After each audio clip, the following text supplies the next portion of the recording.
उत्तर प्रदेश की राजनीति में एक बार फिर से हलचल तेज हो गई है। हाल ही में दैनिक भास्कर की एक एक्सक्लूसिव रिपोर्ट सामने आई जिसने राज्य के सियासी गलियारों में बहस छेड़ दी है। इस रिपोर्ट में दावा किया गया है कि उत्तर प्रदेश विधानसभा चुनाव से पहले भारतीय जनता पार्टी की ओर से कराए गए आंतरिक सर्वे में बीजेपी को काफी नुकसान हो रहा है। रिपोर्ट के मुताबिक अगर आज ही यूपी में चुनाव हो जाए तो बीजेपी को सीधे 52 से 67 सीटों का नुकसान हो सकता है। अब आंकड़ों की बात करें तो बीजेपी को 195 से 205 सीटें मिलने का अनुमान है, जबकि 403 सीटों वाली यूपी की विधानसभा में बहुमत के लिए 202 सीट चाहिए होती है। यानी पार्टी जो है वो बहुमत आंकड़े के बिल्कुल मुहाने पर खड़ी है। हालांकि यहाँ ये समझना जरूरी है कि बीजेपी ने सार्वजनिक तौर पर ऐसा कोई सर्वे जो है वो अनाउंस नहीं किया है। राजनीतिक दलों के जो सर्वे होते हैं वो खास करके सीक्रेट ही होते हैं। लेकिन इस रिपोर्ट ने ये सवाल तो जरूर खड़ा कर दिया कि आखिर ऐसी स्थिति पर चर्चा बनने की मुख्य कारण क्या है। अब दैनिक भास्कर की रिपोर्ट में 2 तरह की नाराजगी का जिक्र किया गया है, जिसमें पहली और सबसे बड़ी वजह है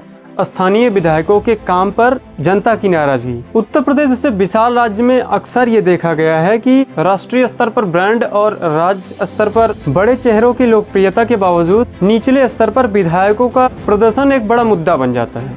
अब 2 बार से सत्ता में होने के कारण कई क्षेत्रों में विधायकों से जनता नाराज हो गई है क्योंकि वो काम ही नहीं कर रहे हैं।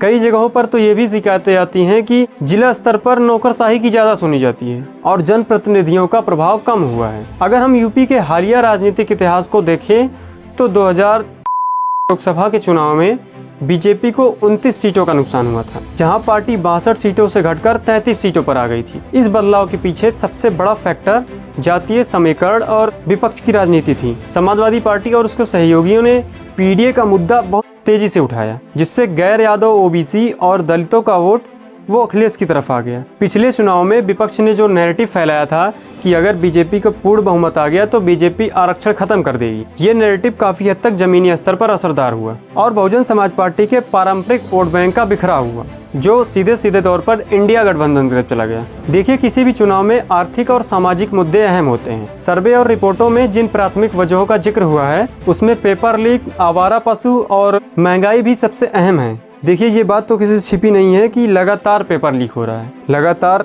जितनी भी कोशिश की जा रही है लेकिन पेपर लीक हो रहा है। उससे युवा भी परेशान हो रहा है।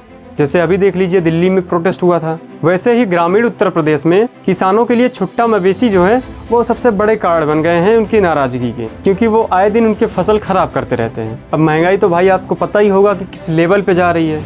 आय कम है लेकिन महंगाई ज़्यादा हो रही है। लेकिन फिर भी राजनीति में कोई भी सर्वे, कोई भी रिपोर्ट अंतिम सत्य नहीं होता। ये केवल उस टाइम के एक विशेष मूड को दर्शाती है, सिर्फ जनता के बस। बीजेपी जैसी बड़ी पार्टी में हमेशा से इतिहास रहा है कि वो चुनाव से पहले कुछ न कुछ सर्वे जरूर करते हैं, समस्याओं को देखते हैं, इसके बाद चुनाव से पहले वो काम करना शुरू कर देते हैं। इसलिए 52 से 67 सीटों का नुकसान ये हो सकता है कि सही हो, मगर इस चीज़ पर बीजेपी चुप नहीं बैठेगी, वो और काम करेगी।